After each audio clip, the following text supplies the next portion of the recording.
در داخل ماشین دخترای تاجیک دیدم مایکه کدی در پوشاکشی دادم فقط بالای کی تو یک بندک بستگی از خلاف مایکه داری مسلمان هست. حالا همون زد اگر مرد وی با جنازه میتونه، حالا با همون اگر شوهر کند کدام ملای به توفیق با وی نکاح هم میکنه. حالا که نکاحی وی درست است، والله نکاحش درست است، وی کافر است.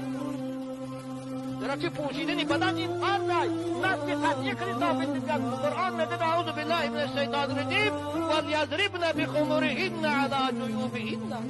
زنی مسلمان باید روی ماده پوشه که بدنی باید پیشی بری بین پوشن. جای وی مسلمان است. کدام جواب مردی همین خیل خانم ها دخترها رو گرفته باشد در همون حالت نکاح کرده باشد، من از این منبر رسول اکرم با تمام مسئولیت میگم با